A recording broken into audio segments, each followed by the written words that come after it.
الحمد لله رب العالمين والصلاة والسلام على سيد المرسلين محمد وآله وأصحابه أجمعين. أما بعد فإن أصدق الحديث كتاب الله وخير الهدي هدي محمد صلى الله عليه وسلم وشر الأمور محدثاتها وكل محدثة بدعة وكل بدعة ضلالة وكل ضلالة في النار. قال الله تبارك وتعالى في القرآن المجيد: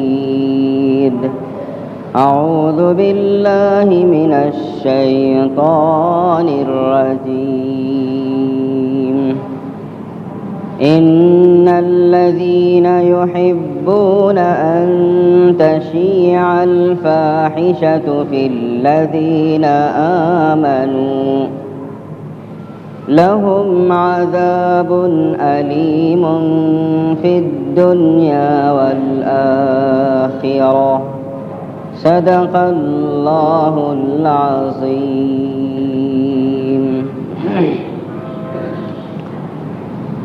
حاضرین کرام، اللہ تبارک و تعالی نے انسان کو جو اعضا مرحمت فرمائے ہیں، سر سے لے کر پیر تک، یہ اللہ تبارک و تعالیٰ کے بہت ہی عظیم انعامات میں سے ہے. کوئی بھی عضو آپ لے لیں،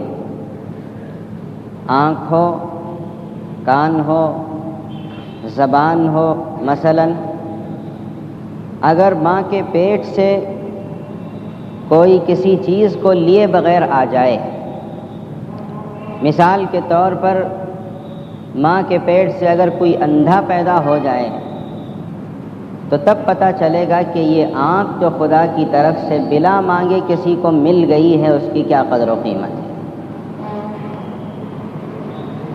اسی طرح ہمارے منہ میں جو 32 دانتوں کے درمیان زبان ہے، بظاہر دیکھنے میں ایک گوشت کا ٹکڑا جس میں کوئی ہڈی نہیں، آپ جس طرف چاہیں اسے پھرا لیں، موڑ لیں، جس طرح کی چاہے گفتگو کر لیں اور جس طرح چاہے اسے استعمال کر لیں، کوئی رکاوٹ نہیں، کوئی پوچھے گا نہیں، کوئی پکڑے گا نہیں.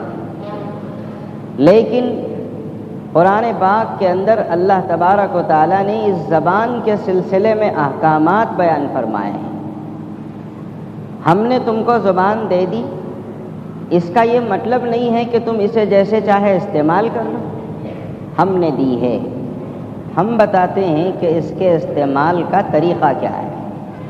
ہم تم کو حکم دیتے ہیں کہ کس طرح کی باتیں تمہاری زبان سے نکلنا ہے اور کس قسم کی باتوں سے تمہاری زبانوں کو بچانا ہے.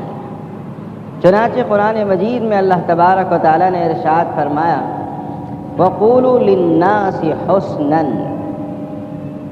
لوگوں سے گفتگو کرو، اپنی زبان کو استعمال کرو، تو اس بات کا خیال ضرور رکھو کہ انسانوں سے گفتگو اچھی انداز سے ہونا چاہیے.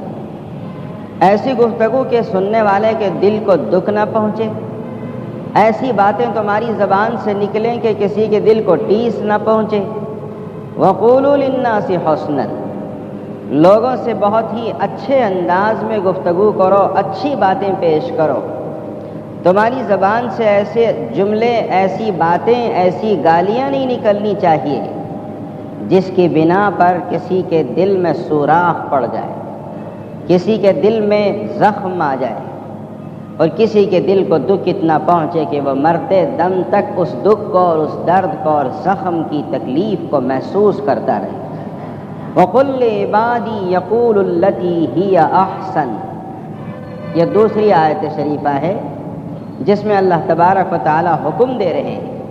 وَقُلْ لِعِبَادِي، اے پیغمبر صلی اللہ تعالی علیہ وسلم، میرے بندوں سے کہیے، میرے بندوں کو میرا حکم سنائیے، میں نے ان کو زبان دی ہے اور میں ہی حکم دینے کا اہل ہوں۔ اے پیغمبر صلی اللہ تعالی علیہ وسلم، میرے ان بندوں سے کہیے جن کو میں نے بولنے کی طاقت دی ہے، یقول التی ہی احسن، ایسے جملے اپنی زبان سے کہیں، ایسی باتیں اپنی زبان سے نکالیں، ہی احسن، جو بہت ہی عمدہ ہوں، کسی کو خوش کرنے والے، دکھ پہنچانے والے نہیں۔ یقول التی ہی احسن، اس لیے کہ ان الشیطان ینزغ بینہم، شیطان درمیان میں ہے، وہ بار بار چبوتا رہتا ہے، کسی کے دل میں بات ڈالتا ہے کہ یہ بات فلاں شخص کے سامنے کہو، فلاں کے سلسلے میں ایسی بات کہو، شیطان دل میں بات ڈالتا رہتا ہے، اس لیے کہ ان الشیطان کان للانسان عدوا مبینا، شیطان انسان کے لیے بڑا کھلا ہوا اور صاف و ظاہر دشمن، اور اپنی دشمنی اس طرح جتاتا ہے کہ تمہاری زبان کسی کے خلاف کھلائے گا، کسی کے دل کو دکھانے کی بات تمہاری زبان سے نکالے گا، اور نتیجتاً دو مسلمانوں کو لڑا کر قہقہے مار کر شیطان ہنستا ہے، اور اسے اس وقت بڑی خوشی ہوتی ہے، اس وقت بڑا مسرور ہوتا ہے شیطان، جبکہ دو مومن اور مسلمان، بلکہ یوں کہیے کہ دو انسان آپس میں لڑتے ہیں،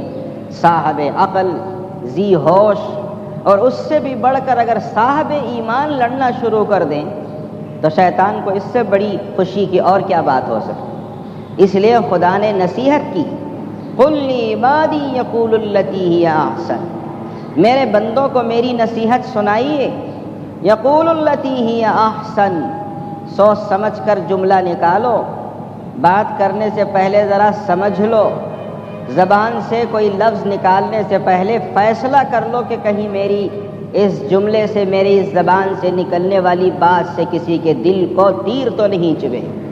قل لعبادی یقول التی ہی احسن، یہی وجہ ہے کہ قرآن مجید ہی میں اللہ تبارک و تعالی ارشاد فرماتے ہیں، ویل لکل ہمزۃ لمزہ، ویل کے معنی آتے ہیں تباہی، ہلاکت، بربادی، ہلاکت اور بربادی ہو اس شخص کے لیے۔ اور ایک روایت کے اعتبار سے ویل جہنم میں ایک درجہ ہے جو سب سے نیچے ہے۔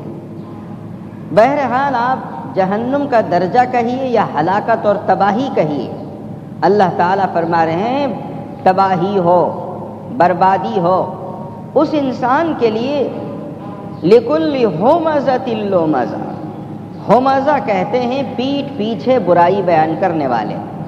آپ اپنے گھر میں ہیں، میں میرے گھر میں ہوں، آپ کی برائی میں بیان کر رہا ہوں، آپ کے خلاف میں بول رہا ہوں، کوئی ضرورت نہیں، میرے پیٹ بھرنے کے لیے آپ کی برائی بیان کرنے کی مجھے کیا ضرورت ہے؟ لیکن عادت سے مجبور، فطرت سے مجبور، شیطان کا وسوسہ، دھوکہ، پیٹھ پیچھے برائی بیان کرنے والے کے کو قرآن مجید میں کہا گیا کہ ویل ہے، تباہی ہے، بربادی ہے۔ لکل ہمزۃ لمزہ، اور لمزہ کے معنی آتے ہیں آمنے سامنے طعن و تشنیع کرنا، طنز کی گفتگو کرنا۔ کوئی آدمی سامنے ہے، آپ اسے اپنی زبان سے ایسے جملے استعمال کر رہے ہیں کہ اس کے اوپر طنز ہو رہا ہے، ہاتھ سے اشارے کر رہے ہیں جس سے اسے طنز ہو رہا ہے، آنکھ سے اشارے کر رہے ہیں جس کی بنا پر اس کے دل کو دکھ پہنچ رہا ہے۔ یہ سب داخل ہے لمزہ کے اندر کہ طعن و تشنیع کر کے، خواہ وہ اپنی زبان سے ہو یا دیگر اعضاء سے ہو، دوسروں کے دلوں کو دکھانے والے ویل، ایسوں کے لیے تباہی اور بربادی ہے۔ یہ جہنم کا وہ درجہ ہے جو جہنم میں سب سے زیادہ نیچے ہے۔ جہنم سب سے زیادہ نیچے کا درجہ کتنا بڑا ہے؟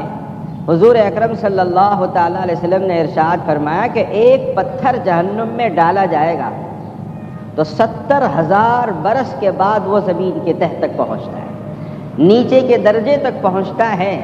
اور یہ 70,000 برس دنیا کے نہیں بلکہ آخرت کے، اور آخرت کے 70,000 برس کتنے طویل ہوں گے، اور اس سے آپ اندازہ لگا سکتے ہیں کہ وہ درجہ جہنم کا کتنا نیچے ہوگا۔ معمولی سے معمولی عقل رکھنے والا انسان بھی اس بات کو اچھی طرح سمجھتا ہے۔ اسی لیے اللہ تبارک و تعالیٰ نے ایک اور آیت شریفہ میں ارشاد فرمایا، ان الذین یحبون ان تشیع الفاحشۃ فی الذین آمنوا، بے شک وہ لوگ کہ جو بری باتوں کو مسلمانوں کے درمیان پھیلاتے ہیں، بری باتوں کو مسلمانوں کے درمیان پھیلاتے ہیں، گالی گلوچ ہو، کوئی غلط قسم کی افواہ ہو، کسی کا عیب ہو، طعن و تشنیع کی باتیں ہوں، بری باتیں جو مسلمانوں کے درمیان پھیلاتے پھرتے ہیں، لہم عذاب علیم، سن رکھو کہ ایسوں کے لیے بڑا دردناک قسم کا عذاب ہے۔ اب وہ دردناک عذاب کیسے ہوگا؟ نہ میں نے چکھا ہے نہ آپ چکھے ہیں، وہ تو وہاں جا کر ہی چکھنے پر پتہ چلے گا کہ وہ دردناک عذاب کیسے ہوتا ہے۔ خدا ہم سب کی بلکہ ساری دنیا کے مسلمانوں کی حفاظت کرے۔ لہم عذاب علیم، بری باتوں کو زبان سے نکالنا خدا کو پسند نہیں ہے۔ چھٹا پارہ قرآن مجید کا آپ کھولیں، سب سے پہلا جملہ آپ کو ملے گا، لا یحب اللہ الجہر بالسوء، بری بات علل اعلان کوئی اپنی زبان سے کہتا پھرے، لا یحب، خدا کو یہ پسند نہیں۔ گالی گلوچ ہو، اپنی زبان سے کسی کے عیب کو بیان کرنا ہو، کوئی بھی کچھ اپنی زبان سے اپنی غلط جملہ غلط الفاظ نکال رہے ہوں، اللہ کو پسند نہیں۔ لا یحب اللہ الجہر بالسوء، بری بات ظاہر کی جائے۔ یہی وجہ ہے کہ نبی اکرم صلی اللہ تعالیٰ علیہ وسلم کی دو نصیحتیں بڑی پیاری ہیں، بہت عمدہ ہیں۔ نصیحت کو پسند کرنے والوں کے لیے یہ دو نصیحتیں جو ہمارے آقا محمد رسول اللہ صلی اللہ علیہ وسلم نے فرمائی ہیں، اپنے دل پر نقش کر کے رکھنے کی ضرورت ہے۔ پہلی نصیحت رسول اللہ صلی اللہ علیہ وسلم نے یہ ارشاد فرمائی، امسک علیک لسانک، ہمیشہ اپنی زبان کو اپنے قبضے میں رکھو۔ یہ نہیں چھوڑ دیا شتر بے مہار کی طرح جیسے چاہے چلی جا رہی ہے۔ شتر بے مہار کی طرح زبان کو استعمال نہیں کرنا چاہیے۔ جب ضرورت ہو اس وقت استعمال کرو، اور جب ضرورت نہ ہو تو اس زبان کو بند رکھنا ہی بہتر ہے۔ اور دوسری نصیحت اللہ کے رسول صلی اللہ علیہ وسلم نے ارشاد فرمایا، وابکی علی خطیئتک، اپنے خطاؤں کو، اپنے گناہوں کو، اپنی غلطیوں کو یاد کر کے اللہ کے سامنے کبھی کبھی رو لیا کرو، اپنی آنکھوں سے آنسو نکالا کرو کہ پروردگار جتنی نعمتیں ہیں سب تیری ہی ہیں، میں تیری نعمتوں کو استعمال کر کے گناہوں پر گناہ اور نافرمانیوں پر نافرمانی کر رہا ہوں، تو ہی ہے جو میرے اوپر فضل کر سکتا ہے، کرم کر سکتا ہے۔ کبھی اپنے گناہوں کو اور خطاؤں کو یاد کر کے رو لینا۔ یہ دو نصیحتیں بڑی قابل ہیں، ایک اپنی زبان کو قبضے میں رکھنا، دوسرا اپنے گناہوں کو یاد کر کے رونا۔ تو غرض یہ زبان جو اللہ تبارک و تعالیٰ نے دی ہے، حضرت امیر معاویہ رضی اللہ تعالیٰ عنہ نے رسول پاک صلی اللہ تعالیٰ علیہ وسلم سے پوچھا، یا رسول اللہ، ہم دنوں رات جو گفتگو کرتے ہیں، جو باتیں کرتے ہیں، کیا اس پر ہم کو مواخذہ ہوگا؟ کیا اس پر پوچھ ہوگی؟ اللہ تعالیٰ اس پر پکڑیں گے؟ تو پیغمبر اسلام صلی اللہ تعالیٰ علیہ وسلم نے ارشاد فرمایا، یقیناً بہت سے انسان تو صرف اپنی زبان کی وجہ سے اوندھ منہ جہنم میں ڈالے جائیں، صرف اپنی زبان کے غلط استعمال کی بنا پر، غلط استعمال کیا، اس وجہ سے جہنم میں اوندھ منہ ڈالے جائیں گے۔ صبح سے شام تک کا آپ جائزہ لے لیں، پتہ چل جائے گا کہ کتنی گالیاں ہم نے دی، کتنا جھوٹ ہم نے بولا ہے۔ آج کل تو خیر تجارت میں جھوٹ بولنا فیشن بن گیا ہے، کسی کی غیبت کر دینا ایک فیشن اختیار کر گیا ہے۔ تجارت میں بیٹھے ہیں، زبان کو غلط طریقے پر استعمال کرتے چلے جا رہے، لوگ کہتے ہیں بڑا چالاک قسم کا تاجر ہے کہ جو اپنی زبان کو استعمال کرتا ہے تو لاکھوں کما لیتا ہے۔ شریعت کی نظر میں یہ چالاک نہیں بلکہ مکار و عیار ہے، خدا کی نظروں میں بڑا ناپسندیدہ شخص ہے کہ خدا کی دی ہوئی زبان کو بڑے غلط طریقے سے استعمال کرتا چلا جا رہا ہے۔ حضور اکرم صلی اللہ تعالیٰ علیہ وسلم نے ارشاد فرمایا، اچھی بات کا اپنی زبان سے نکالنا بھی ایک صدقہ ہے۔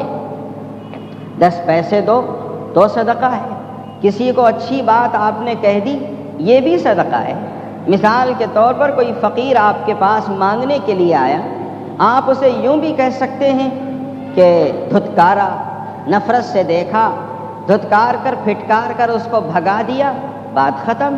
لیکن اس سے اچھا جملہ استعمال کر کے بھی بھیج سکتے ہیں۔ اگر فقیر کو کچھ دیے بغیر آپ نے اچھا جملہ استعمال کر کے آگے بھیجا تو نہیں دینے کے باوجود آپ کے اچھے جملے پر ایک صدقہ آپ کو ضرور ملتا ہے۔ نبی اکرم صلی اللہ علیہ وسلم کی ایک اور حدیث ہے، آپ علیہ الصلاۃ والسلام نے ارشاد فرمایا، اچھا مومن، اچھا مسلمان، نیک اور صالح مومن وہ ہے جو اپنی زبان کو کم استعمال کرتا ہے، ہاتھوں کو زیادہ استعمال کرتا ہے۔ مطلب کیا؟ مطلب یہ کہ بیہودہ بکواس کم، کام زیادہ۔ کام کرنے والوں کی آج امت مسلمہ میں کمی ہے، بولنے والوں کی اگر آپ فہرست بنانا چاہیں تو سب بولنے والے ملتے ہیں، کام کرنے والے بہت کم ملتے ہیں۔ رسول پاک صلی اللہ علیہ وسلم ارشاد فرماتے ہیں، بولنا کم کرو، زبان کا استعمال کم کرو، کام زیادہ کرو۔ تم جو بھی کام کرتے ہو، پڑھانے والے پڑھانے کا کام کرتے ہیں، تجارت کرنے والے، ملازمت کرنے والے، جو بھی آپ کام کر رہے ہیں، کام زیادہ کرو، بولنا کم کرو۔ اچھا مومن وہ ہے جو بولتا کم ہے، کام زیادہ کرتا ہے۔ کام کم اور بکواس زیادہ، رسول اللہ صلی اللہ علیہ وسلم نے سرٹیفکیٹ دی، یہ کوئی اچھا مومن نہیں ہو سکتا کہ جو زیادہ باتیں کرتا ہے، کام بہت کم کیا کرتا ہے۔ حضور اکرم صلی اللہ علیہ وسلم نے ارشاد فرمایا، مجلس جمی تھی، فرمایا کہ اب ہماری مجلس میں ایک شخص آئے گا جس کی قسمت میں خدا نے جنت لکھی ہے۔ ایک شخص آ رہے ہیں جن کی قسمت میں خدا نے جنت لکھی ہے۔ ابو داؤد شریف کی روایت ہے، سارے صحابہ مڑ کر دیکھتے ہیں، کچھ دیر کے بعد مجلس میں داخل ہونے والے حضرت عبداللہ بن سلام رضی اللہ تعالیٰ عنہ تھے، جو پہلے اہل کتاب اور عالم تورات تھے۔ انہوں نے اسلام قبول کر لیا، بڑے اونچے درجے کے صحابی بن گئے۔ یہ داخل ہوئے جن کی قسمت میں جنت لکھی ہوئی ہے، اللہ کے رسول کی زبان مبارک سے بشارت نکلی۔ پوچھا گیا، ان سے معلوم کیا گیا کہ آپ کا عمل کیا ہے۔ حضرت عبداللہ بن سلام رضی اللہ تعالیٰ عنہ نے ارشاد فرمایا کہ 3 صفتیں میرے اندر ایسی ہیں کہ شاید خدا اور خدا کے رسول کو بہت پسند آئی۔ پہلی صفت یہ کہ بیکار کام میں نہیں کرتا۔ سمجھ میں آتا ہے؟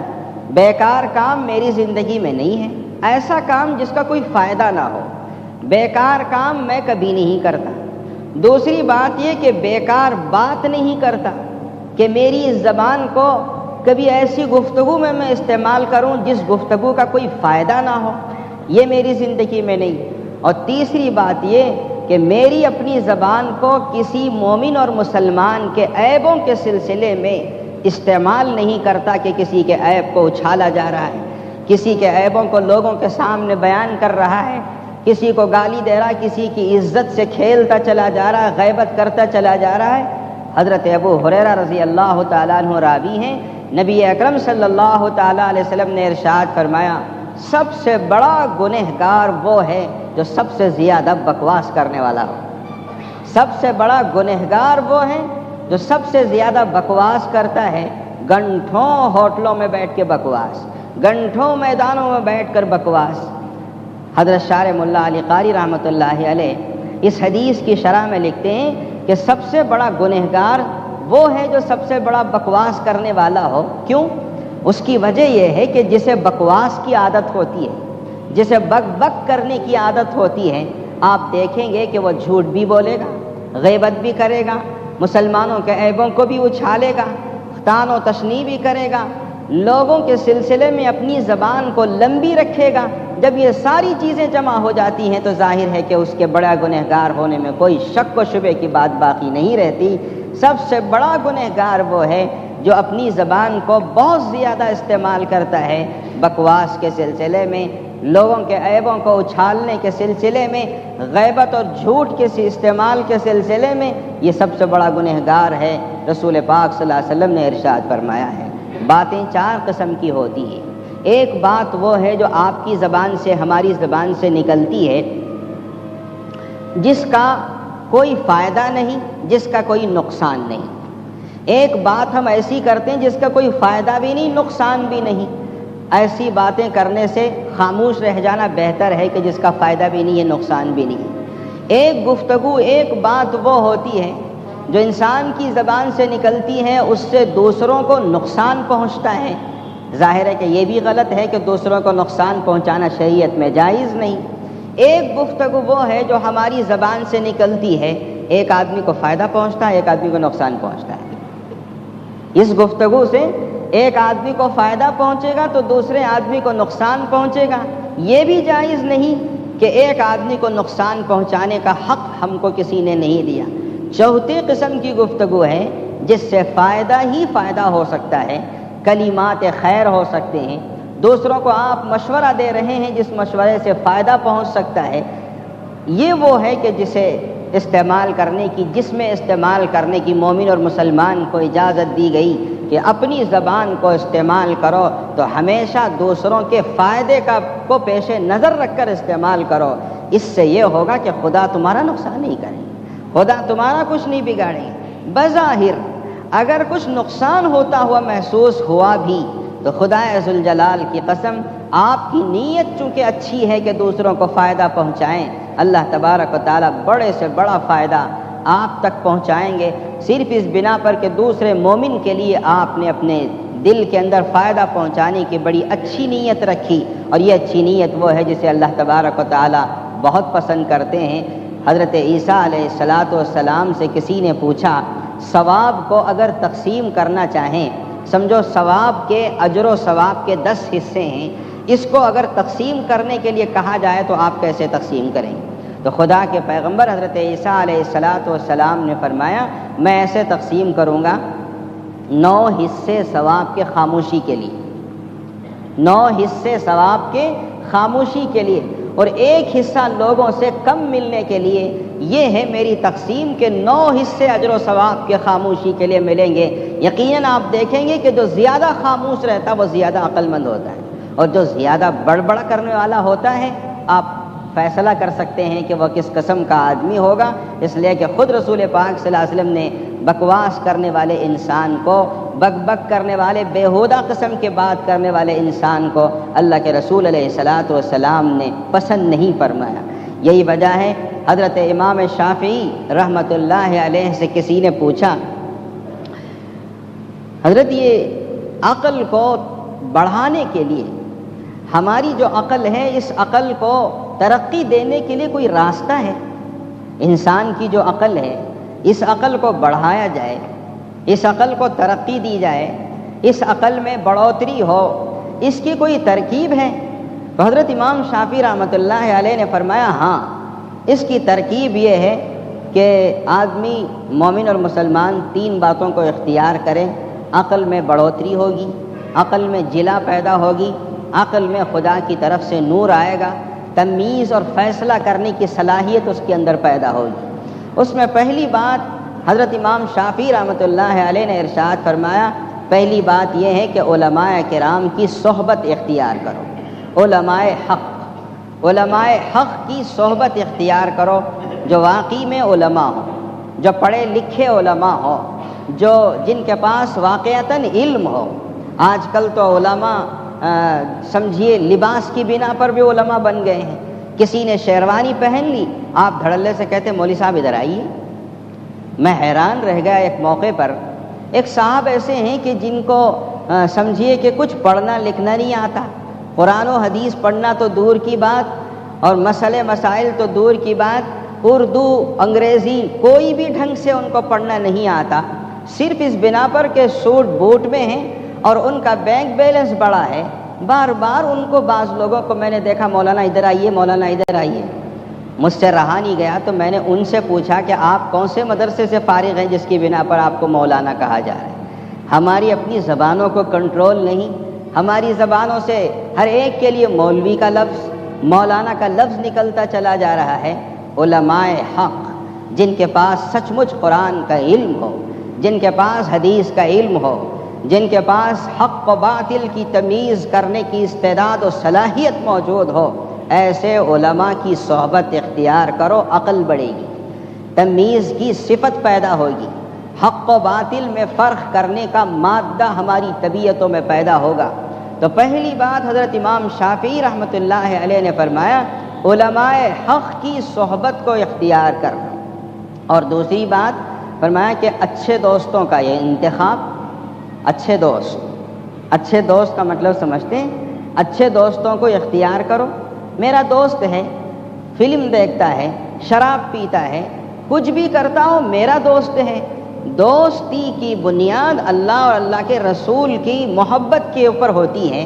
یہ دیکھ کر دوستی کیجئے کہ یہ دوست میرا اچھا ہے یا نہیں۔ دوستی اچھے دوستوں کا اختیار کرنا، اس سے بھی مومن اور مسلمان کی عقل بڑھتی ہے اور عقل میں نور پیدا ہوتا ہے۔ اور تیسری بات جو حضرت امام شافعی رحمۃ اللہ علیہ نے ارشاد فرمائی ہے وہ ہے اس وقت جو موضوع کے مطابق ہے کہ مومن اور مسلمان کو اپنی عقل بڑھانے کے لیے ضروری ہے اپنی زبان کو بیکار اور بیہودہ باتوں سے بچائے رکھے۔ اپنی زبان کی حفاظت بیکار قسم کی باتوں سے، غلط قسم کی باتوں سے اور غیبت سے، جھوٹ سے، ان ساری غیر غلط قسم کی باتوں سے اپنی زبان کو بچائے رکھے۔ ان تین باتوں کا جو اہتمام کرے گا اس کی عقل بڑھے گی، اس کی عقل میں نور پیدا ہوگا۔ اور یقیناً حضرت امام شافعی رحمۃ اللہ علیہ نے یہ جو تین باتیں بیان کی ہیں، آپ اگر رسول اللہ صلی اللہ علیہ وسلم کی حدیثوں کا مطالعہ کریں تو آپ کے سامنے یہ بات نکھر کر آ جائے گی کہ حضرت امام شافعی رحمۃ اللہ علیہ نے یہ تینوں باتیں حدیثوں کی روشنی میں ارشاد فرمائیں۔ حضرت مالک ابن دینار رحمۃ اللہ علیہ بڑے اونچے درجے کے بزرگ گزرے ہیں۔ حضرت مالک ابن دینار رحمۃ اللہ علیہ نے ارشاد فرمایا کہ جس انسان میں زندگی میں بیکار باتیں کرنے کی عادت ہوتی ہے، خامخواہ بکواس، خامخواہ بیہودہ قسم کی باتیں، گھنٹوں باتیں کرتا چلا جا رہا ہے، فائدہ کیا ہے؟ صفر، کچھ فائدے کی بات نہیں۔ بیکار قسم کی باتوں میں اپنی زبان کو گھنٹوں استعمال کرنے والوں میں کچھ باتیں ایسی پیدا ہو جاتی ہیں جن باتوں کو سمجھیے کہ اسے نحوست کہا جائے گا۔ تین قسم کی نحوستیں پیدا ہو جاتی ہیں۔ حضرت مالک ابن دینار فرماتے ہیں جو اپنی زبان کو بیکار بیہودہ باتوں میں استعمال کرتا ہے اس میں تین قسم کی نحوستیں پیدا ہوتی ہیں۔ پہلی بات یہ کہ اس کا دل سخت ہو جائے، پہلی بات یہ کہ اس کا دل سخت ہو جائے گا، پتھر کی طرح سے سخت ہو جائے گا، کوئی حق بات اس کے دل کے اوپر کبھی اثر نہیں کرتی، کوئی حق بات اس کے دل کے اوپر کبھی اثر نہیں کرتی۔ اور دوسری بات یہ کہ بیکار و بیہودہ باتیں کرنے والا انسان سست اور کاہل بن جاتا ہے، کوئی کام اس سے نہیں ہوتا، سست و کاہل بنے گا، کام اس سے نہیں ہوتا۔ ظاہر ہے کہ ابھی میں نے کہا جسے باتیں کرنے کی عادت ہوتی ہے وہ کام کہاں سے کرے؟ اللہ کے رسول صلی اللہ علیہ وسلم نے خود ہی ارشاد فرما دیا ہے کہ باتیں کم کرو، کام زیادہ کرو۔ حضرت مالک ابن دینار غالباً اسی حدیث کی روشنی میں فرما رہے ہیں جسے بیکار کاموں اور جسے بیکار باتوں کی عادت ہوتی ہے وہ انسان بڑا سست و کاہل ہو جاتا ہے، کوئی کام اس سے ہو نہیں پاتا۔ اور تیسری نحوست حضرت مالک ابن دینار نے جو کہی ہے وہ قابل توجہ ہے، فرمایا کہ بیکار و بیہودہ باتیں کرنے والے انسان کے رزق میں برکت نہیں ہوتی، اس کے رزق کو اللہ تبارک و تعالیٰ کم کر دیتے ہیں، برکت نہیں ہوتی۔ غالباً یہی وجہ ہے کہ لقمان حکیم سے ان کے مالک نے کہا کہ بکری ذبح کرو، اس میں سب سے اچھی چیز جو ہے اسے اٹھا کر لاؤ اور پکا کر ہمارے سامنے حاضر کرو۔ تو لقمان حکیم نے زبان و دل دونوں کو کاٹ کر پکایا اور پکا کر مالک کے سامنے، آقا کے سامنے پیش کر دیا۔ بات آئی گئی، دوسرے دن، تیسرے دن پھر ایک موقع پر کہا کہ بکری ذبح کرو اور جو سب سے خراب چیزیں ہیں اس جانور میں اسے ہمارے سامنے پکا کر پیش کرو۔ تو مالک ابن حضرت لقمان حکیم نے وہی زبان و دل دوسری مرتبہ بھی سامنے پکا کر لا کر حاضر کر۔ مالک نے پوچھا اے لقمان یہ کیا بات ہے؟ میں نے کہا اچھی چیزیں پیش کرو تو زبان و دل، اور آج میں نے کہا کہ خراب چیزیں پیش کرو تو زبان و دل، اس کا مطلب کیا ہے؟ لقمان حکیم نے کہا انسان کی زبان اور دل یہ اگر اچھے نہج پر قرآن و حدیث کی روشنی کے مطابق عمل کرنا شروع کرے تو اس سے بہتر کوئی چیزیں نہیں، اور اگر یہ غلط طریقے پر چلی جاتی ہیں تو اس سے بدتر کوئی چیزیں نہیں ہوتی، اس سے بدتر کوئی چیزیں نہیں۔ دل ہے غلط طریقے پر غلط قسم کی باتوں کو اپنے دل میں بھرتا چلا جا رہا ہے، زبان ہے غلط طریقے پر استعمال ہوتی چلی جا رہی ہے۔ اللہ کے رسول صلی اللہ علیہ وسلم نے ارشاد فرمایا، اسی زبان کو غلط استعمال کرنے سے بے حد و حساب انسان ایسے ہیں کہ جو جہنم میں اوندھے منہ ڈالے جائیں گے۔ اپنی زبان کو غیر غلط طریقے سے استعمال کرنے سے محفوظ رکھیے، غیبت نہ ہو، جھوٹ نہ ہو، غیر غلط قسم کی باتیں نہ ہو، دوسروں کے عیبوں کو اچھالنے میں زبان استعمال نہ ہو۔ یقیناً ایک دن ہم کو اس مقام پر جانا ہے جہاں ان سب کے لیے ہم کو جواب دینا ہے، اس سب چیزوں کے لیے ہم کو جواب دینا ہے۔ جھوٹ پر مجھے یاد آیا، ایک بستی میں اللہ والے رہتے تھے، بستی سے رخصت ہونے لگے، بڑے زمانے دراز سے رہتے تھے، اب رخصت ہو رہے ہیں تو بستی والوں نے کہا حضرت مت جائیے، بہت اصرار کیا، رکے نہیں، جانے کے لیے تیار ہو گئے تو حضرت سے کسی نے پوچھا حضرت آپ کہاں جا رہے ہیں، اس کا عطا پتہ بتا دیں تاکہ اگر ہم آپ سے ملنا چاہیں، ملاقات کرنا چاہیں تو آسانی اور سہولت کے ساتھ آپ کے پاس آ سکیں۔ تو ان بزرگ نے کہا میں جھوٹوں کے محلے میں جا رہا ہوں، میں جھوٹے لوگوں کے محلے میں جا رہا ہوں، اگر مجھے تلاش کرنا ہے ملنا ہے تو وہاں آ کر مل لو۔ یہ جھوٹے لوگوں کا کوئی محلہ ہے؟ آج تو پوری دنیا جھوٹوں کی بنی ہوئی ہے، جھوٹوں کا کوئی محلہ ہے کہ جہاں یہ بزرگ تشریف لے جا رہے ہیں، چلے گئے، ایک مرید کو خیال ہوا کہ حضرت سے ملیں، فلاں قریے کو پہنچے جہاں حضرت پہنچے تھے، اور پوچھنے لگے لوگوں سے وہ جھوٹوں کا محلہ کہاں ہے، وہ جھوٹوں کا محلہ کہاں ہے؟ جو بھی سنتا تھا ہنس پڑتا تھا کہ جھوٹوں کا بھی کوئی محلہ ہوتا ہے کہ سب ایک جگہ جمع ہو جائے۔ آخر مجبور ہو کر نہیں ملیں گے یہ تصور کر کے واپس ہو رہا تھا کہ قبرستان کے اوپر سے گزرا تو دیکھا وہ اللہ والے قبرستان میں بیٹھے۔ پوچھا بات کیا ہے؟ اللہ والے نے کہا کہ ارے تمہارے لیے پتہ آسان تھا، جھوٹوں کا محلہ یہی تو ہے، یہ قبرستان جھوٹوں کا محلہ ہے، یہ قبرستان جھوٹوں کا محلہ ہے۔ بات کیا ہے؟ حضرت سمجھ میں نہیں آئی تو اللہ والے نے سمجھایا جھوٹوں کا محلہ یہی ہے، اس لیے کہ انسان یہ کہتا ہے کہ میرا گھر، میرا مال، میری دولت، میری جائیداد، اس سے بڑا کتنا جھوٹ ہے، اس کے لیے تو 2 گز زمین کے علاوہ کچھ بھی نہیں، اور یہ کہہ رہا ہے کہ ساری دنیا میری ہے۔ اس سے بڑا جھوٹ اور کیا ہو سکتا ہے؟ یہ شداد، یہ فرعون، یہ حامان جنہوں نے کہا دنیا کے اندر یہ حکومت میری، یہ خدائی میری، یہ مال و دولت، یہ سیم و زر میرا، سب چھوڑ چھاڑ کر ان کے پاس اگر کچھ ہے تو 2 گز کی زمین ہے، میرا میرا کہنے والا یہ جھوٹا انسان، سب یہاں آتے ہیں، یہ جھوٹوں کا محلہ ہے۔ غرض اپنی زبان کو جھوٹ سے بچائیے، غیبت سے بچائیے، دوسروں کی عزتوں سے کھیلنے سے بچائیے۔ یہ زبان، یہ گوشت کا لوتڑا چاہے تو ہم کو جنت میں داخل کرے گا، اور اگر اس زبان کی حفاظت نہ کی گئی اور آپ نے اسے جیسے چاہے استعمال کرنا شروع کر دیا تو پھر یہی گوشت کا معمولی سا ٹکڑا جہنم میں اوندھے منہ گرانے کے لیے سبب بنے گا۔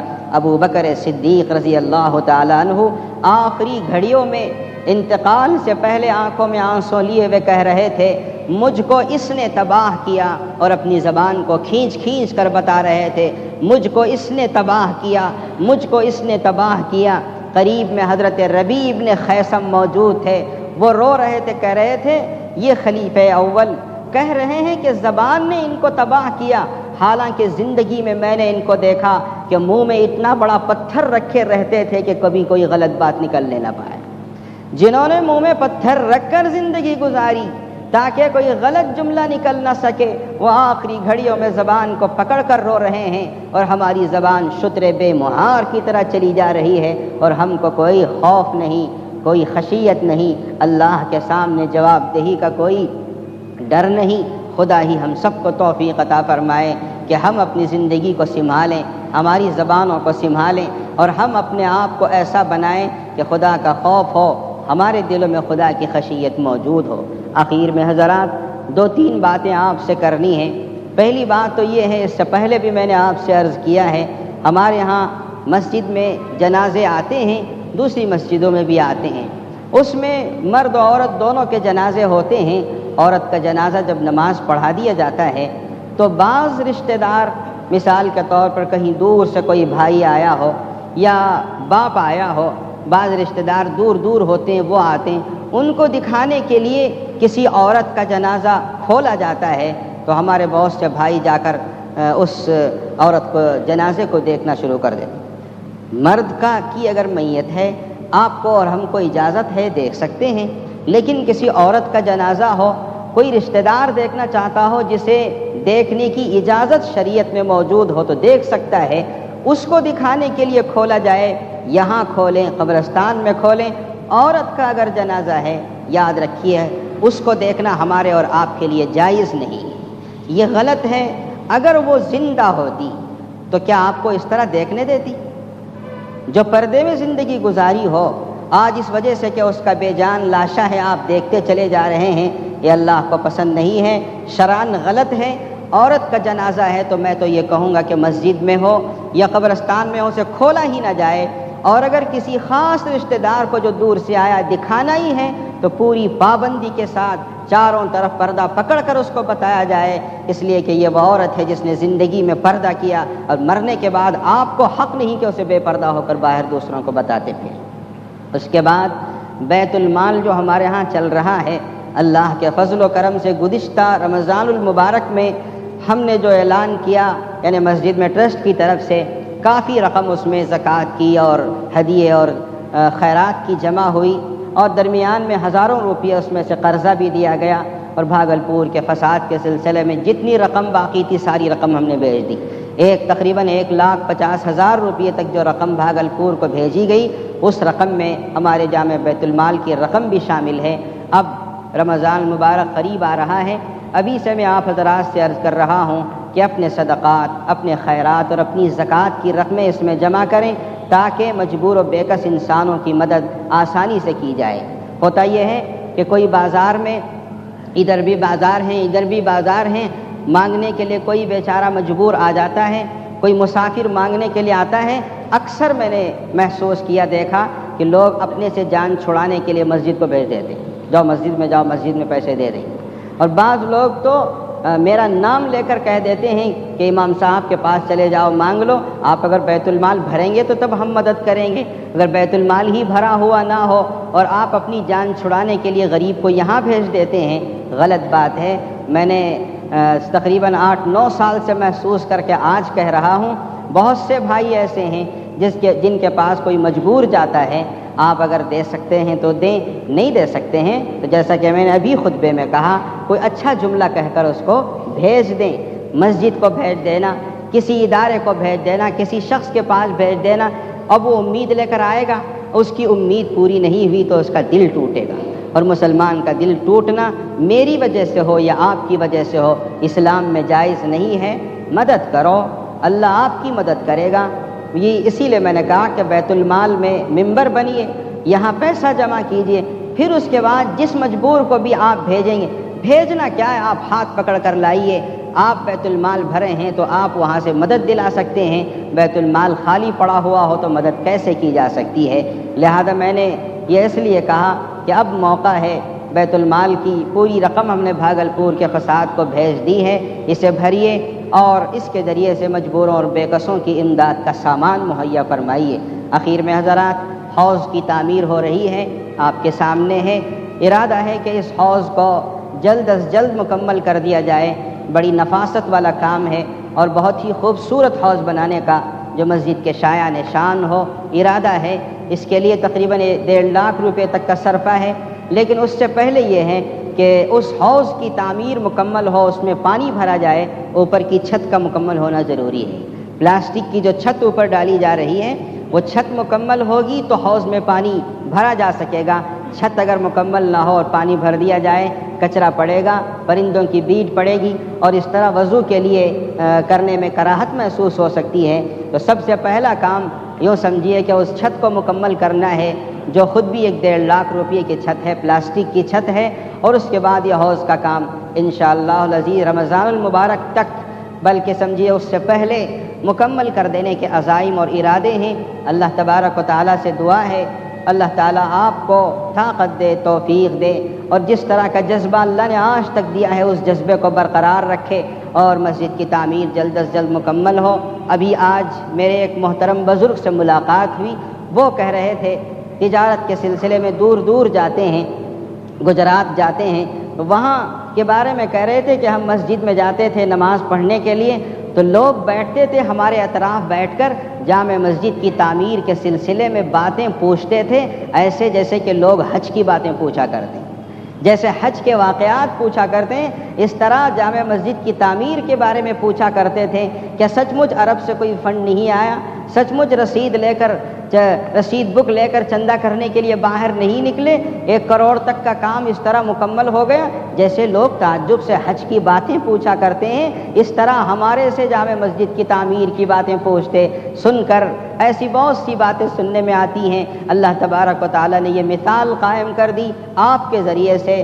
دعا ہے اللہ تبارک و تعالیٰ سے کہ ایسی مثالیں بار بار قائم ہوں، کئی جگہوں پر قائم ہوں، اور جو امداد و جو نصرت و معاونت آپ کرتے چلے جا رہے ہیں، اللہ تبارک و تعالیٰ اسے بے انتہا شرف قبولیت عطا فرمائے، اس کو سبب و ذریعہ بنا کر ہماری زندگیوں میں رحمتیں اور برکتیں نازل کرے، ہماری اولاد و احفاد کو بھی اس کی برکتیں عطا فرمائے، ہماری نسلوں تک اس کے فوائد پہنچائے، اور قیامت کے دن اللہ تبارک و تعالیٰ اسی کو سبب بنا کر ہماری نجات کا سامان مہیا فرما دے۔ بارک اللہ لنا ولکم بالقرآن العظیم ونفعنا وإیاکم بالآیات۔